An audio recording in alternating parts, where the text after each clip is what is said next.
So good morning guys. Today's video, may ginawa tayong kalokohan kagabi dun sa GC ng Marble 1 Central Elementary School. Yun.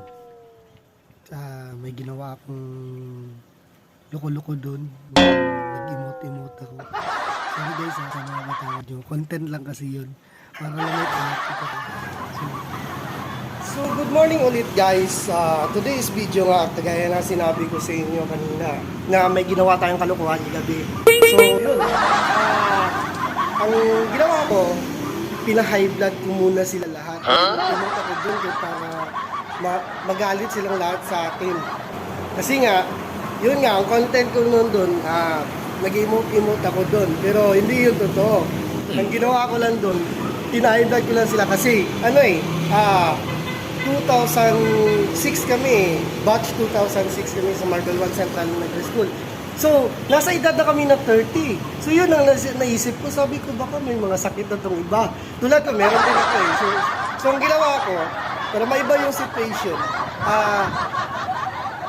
gumawa ko na ng isang idea na kung saan, pa-high bloodin ko muna sila. So, yun ang nangyari. So, abangan natin kung ano pa mga susunod kasi mag-video call din ako sa kanila. I-record ko lahat ng mga video call. Kagabi kasi may mga combo na kami na nagalit na sila sa akin na. So yun, dadagdagan pa natin yung mga problema nila.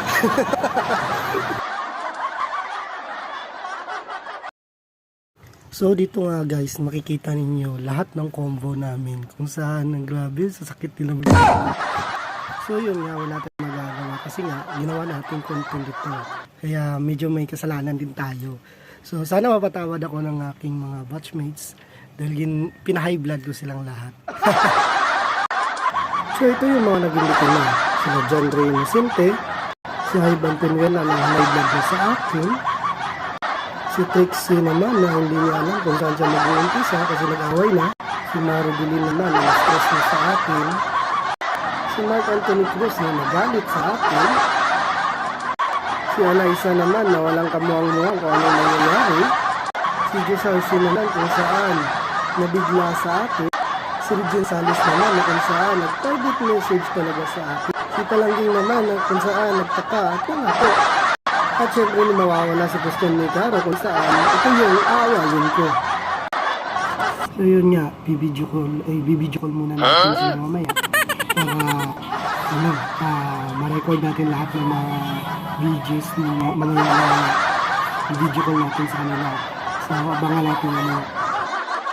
So dito nga guys, tumawag ako kay Josarcy. And then doon medyo mahaba yung conversation namin dito. Nag-usap kami about sa nangyari kagabi. Sinabi ko naman yung reason na ano lang pala ito, content lang pala ito. So doon na, hindi pa ako nagpalata sa side na yan. Ginawa ko, nagdrama muna ako.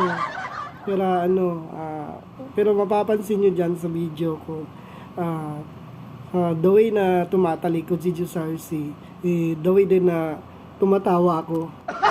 So, kung napapansin nyo, yun, habang tumatalikod ako, tumatawa ako nun.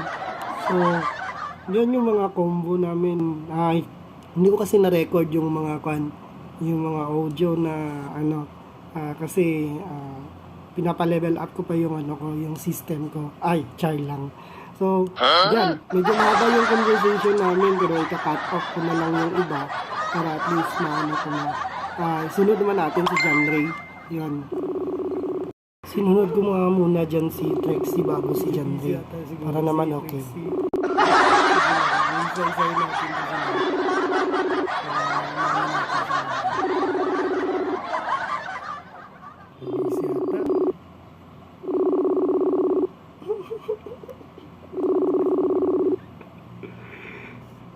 Ayun guys, mapatawad niyo ako guys. Sige. Yan na. Sige. Unahin muna natin si John Ray. Tingnan natin kung kukunin. So, 11. Ayun. Sige.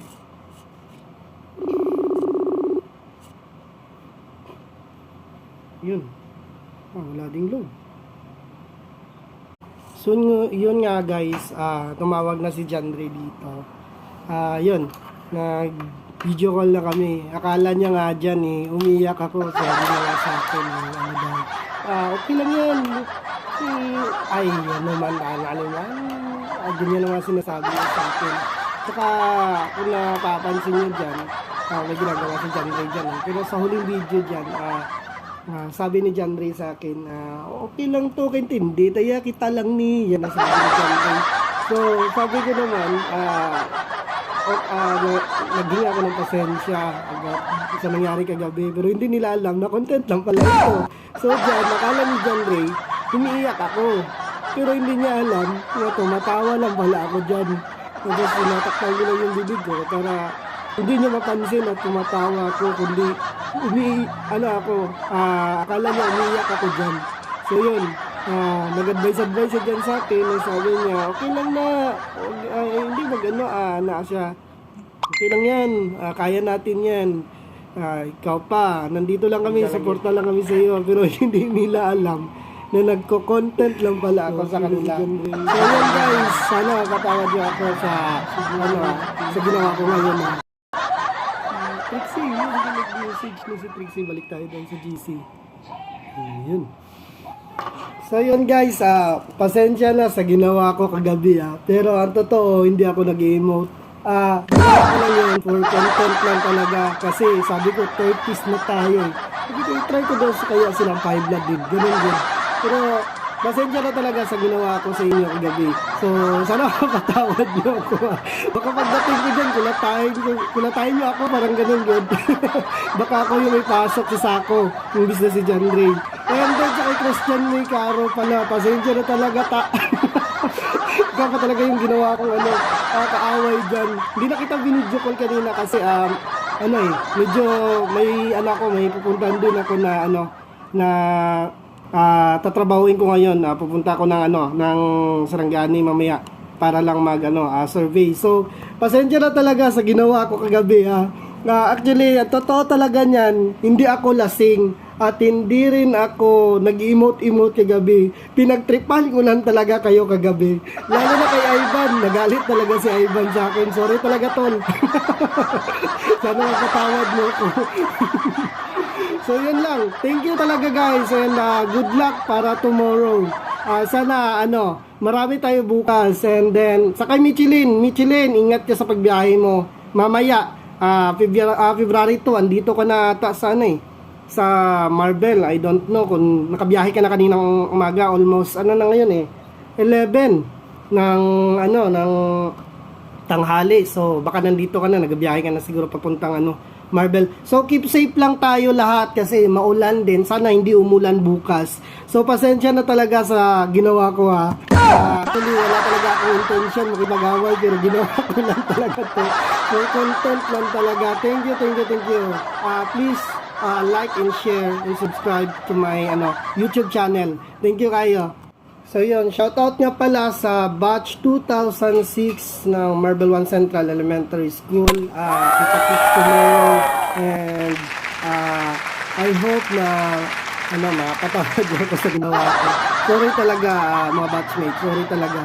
Wala akong intention lang, kundi lang trick lang talaga.